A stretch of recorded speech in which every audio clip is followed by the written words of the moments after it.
good conditions, I see some bad conditions, and then I feel bad. So then I say, these conditions need to be like those conditions. You say to your children, if you were like her, if you would be like I was when I was your age, if you were a condition that matched that condition, then we would be having a better relationship right now. But since you're not even trying to adjust yourself to meet my criteria for a good condition, then you must not love me, because you're not trying to adjust your condition so that I can lazily, we love you so much, so that I can lazily have a good feeling response to you. Where if you are unconditional in your love, then you're not looking for love in all the wrong places. You're not looking for it in the conditions. You're looking for it and finding it in the exhilaration of who you really are. Do you know where what you're looking for is? You launched it. You put it into the vortex. Your inner being is surrounding it, and it is surrounding your inner being, and that is all of that source of love that you're looking for. It's your inner being. It's the source. What you're looking for is who you now are and where you now are. Your source is not outside of you. Your source is within you, and that's the love that you're looking for. And so that's the unconditioned part. In other words, I'm happy because I'm in alignment, not because I won the lottery. I'm happy because I'm in alignment, not because a condition coaxed me into being happy. I'm happy because I want to be happy. You know why you're happy? Here it is. I'm happy because I'm not unhappy. Now, stay with us just a minute. I'm happy because I'm not unhappy. That sounds silly. But what we mean is, happy is natural to you, and you will be that naturally happy being unless you're focused upon something that puts resistance into your vibration and doesn't allow you to hook up. So being plugged in is what happiness is, because that's where your clarity is, that's where your exhilaration is, that's where your energy is, that's where your balance is, that's where your well-being is, that's where your timing is. That's what you're reaching for. And why is that what you're reaching for? Oh, here we're having a leading edge conversation with so many of you that are your first seminar ever.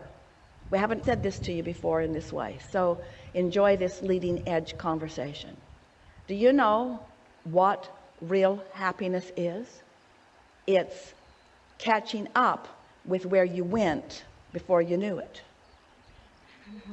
The contrast caused you to go there, and you fulfilled your reason for being. You sifted through contrast, and you came to new clarity, and you became more vibrationally. But now the physical part of you that is also vibrating has to catch up with where you've been, with what you've become, with who you now are. And if you don't come into alignment with your request, if you don't come into alignment with what you're asking for, then there's that contrast that you translate through the emotion of unhappiness. Did that make sense to you? Picture this. We're going to use words that don't apply, but picture yourself standing on the brink of coming into your physical body. Now, everything about that statement is wrong, because you're not standing anywhere. Your consciousness, but you are aware that your consciousness is focused toward this physical beingness. And we want you to feel the enthusiasm with which you are focused there, because you know for sure, because of all the creating that you've done before. In other words, we haven't even talked about all of the intentionality that you held as non-physical beings about the subject of coming into this body.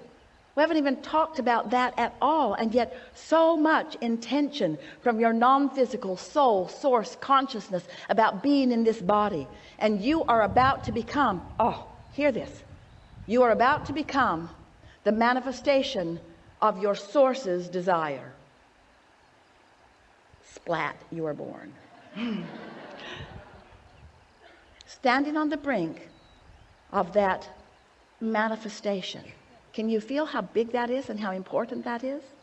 So here you are in this physical body, becoming, changing, knowing, stretching, giving birth to new desires, and you taking the universe to places that it has never been before. Now you're going to feel the gap if you don't catch up pretty quick. That's the love you're looking for.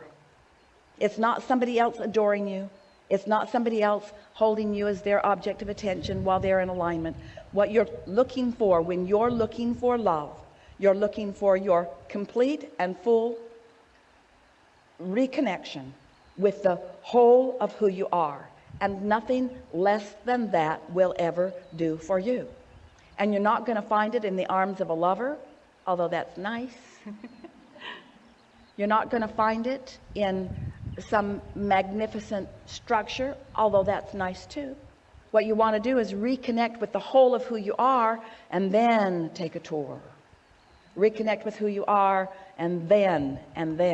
And so, did we answer your question about relationships? Because the only relationship that we would be thinking about, if we were standing in your physical shoes for a while, would be the relationship between your thoughts and the thoughts of your inner being, would be the relationship between you and you. Yeah, so so because I'm interested in the dynamics. Meaning it's almost as if when you've got a really, really beautiful relationship, and you still want the freedom within it, and you want freedom for both of you, it's almost as if you have to let it go as soon as you start to become intimate in. What's happening here with this conversation about relationships, and with a lot of conversations about a lot of manifestations, is that sometimes without knowing you've even done it, you have managed to focus on something or not focus on something. We started to say earlier, and we didn't complete the thought, that your happy state, your alignment, is like you are cork bobbing on the surface of the water. And you can hold the cork under and introduce resistance, but when you let go, you're going to bob right back up again. And so when you realize that the alignment that we are talking about all day, every day, is really what you're all reaching for, that alignment with who you are is the relationship that you are looking for, and you're able to maintain it, then what happens is it unfolds, it becomes more, you get impulses, and then you have a manifestation. But what so many people do, because they weren't really aware, because they didn't do it deliberately, they weren't aware of what happened that brought them into the manifestation. Now the manifestation has happened. Now they're turning their attention to the action of the manifestation instead of the tending to the energy. It's like, all right, Abraham, I've listened to your message, and I get this stuff. You wave your arms around, and I get it that I had contrast, and I get it that there's a vortex, and I get it that somehow I lined up with it, and I get it that I was in the receiving mode, and I get it that I've created this relationship. But now this relationship is giving me fits. What should I do? What should I do about it now? And so instead of doing the only thing that works and the thing that created it to begin with, now you get into your human, we love you so much, action mode, where you try to deal with things through your action rather than tending to them through your vibration. Because within that relationship, as we said earlier, you've created a new and improved relationship. This existing relationship has made a better one with this person that you're not up to speed with, because you're so involved with the person that's in the relationship that you're in. In other words, you're so intoxicated by the action part of your creation that you're not tending to the energy again. Did that make sense to you? Even after a manifestation has happened, this is what is tripping most people up, so that they are not able to maintain a good feeling. You line up in fits and spurts. You line up and things manifest, and then you try to maintain or tend to your manifestations in a whole different way than the way it came to you to begin with. It's a little bit like, here's a good example. It's like someone who has written a really good book or painted a beautiful picture, and now they want to market it. And they're all wadded up and all balled up and all worried about, and none of the juices that flowed when they wrote the book are present. None of the good feeling juices that flowed when they painted the painting are present. Now they're trying to deal with the marketing of it through action, instead of finding that same stream that helped them to create the painting. That's the same stream that will help them now market the book. So the same stream that helped you to find the relationship is the same stream that will help you to keep it going happily ever after. It's the vibrational work that you have to do first. So, enough? Yeah, can I ask another question? Is it far off the topic of the one you just asked? Yeah, it is a bit. But it's good It's a good question. We know it's a good question, but we don't want to step back from what we just accomplished here together. So we would rather take a discussion about what you meant about the relationship. You started to offer that to us. Yeah, okay, I'd like to continue that. Yes. So basically I'm talking about a beautiful, beautiful relationship, and I'm obviously interested in... How does that beautiful relationship, what does that mean? Oh, it just mean elation, everything. And then when you become very intimate, you then tend to start to have expectations, make plans and stuff, and then you can try to... You might not agree on certain things, and you're just trying to see how you can keep it going. Well, that's what we were just talking about. Yes, I know. So that was what... Given what we just talked about and how it resonated with you, what does that mean that you would now do instead of that? Yeah, so what I like to do is I'll go into the differences, because I remember you once said that it's the differences that makes your relationship strong. And I really like to go into all that and see how you can... because sometimes you tend to want people to be, or your partner to be the same as you in order to agree. And well, that's that conditional stuff exactly. again. So I don't want that. So let's not take the time to go into a lot of all of that. No. Just give us one example of some condition that needs to be different, because that's what you're talking about. In other words, you created a magnificent... I don't want anything to be different, but I want to be able to, as soon as I feel, it's like moment by moment, as soon as I feel that I would like a certain condition, like a commitment to, for example, go traveling. But think about what we're saying here. This is good. So I get it that I create through thought and alignment. I get that. And I'm feeling happy. And now I'm focused in an action part of my life, and I've found something that I've decided to be unhappy about. Yes, I see what you're going. Yeah. So what do I do now? And we say, so now the momentum is such that there's really not much that you can do. And yet that's where most people spend most of their life. That's what you spend most of your thoughts thinking about. So the answer is you leave it right there and you say, this feeling is my indication that I'm going about it in the wrong way. I'm going about it in a way that will not work. I'm going about it in an action way. I'm not adjusting my vibration. I'm asking for something else to change so that I can have a response to it. So back away from the thoughts. So how could you get back into the awareness of the loving relationship? So you get a good night's sleep, you wake up, and then what do?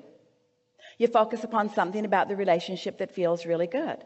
And as you focus upon something about the relationship that feels really good, then the relationship blossoms even more for you. And then again, you stumble on a difference, something that you want that the other one doesn't want. So then what do? Do you wrestle it to the ground and kill it? Do you have an argument about it? Do you have a debate? Do you weigh the pros and the cons of it? That's just adding more engines to the end of the train that you don't mean to. So what do?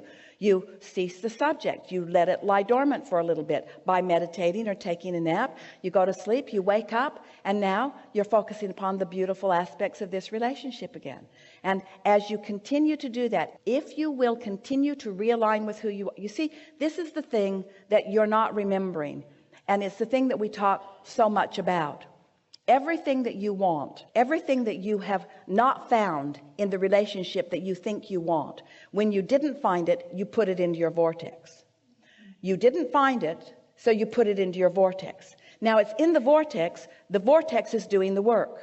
Law of attraction is gathering the cooperative components. Your inner being is there amplifying all of that.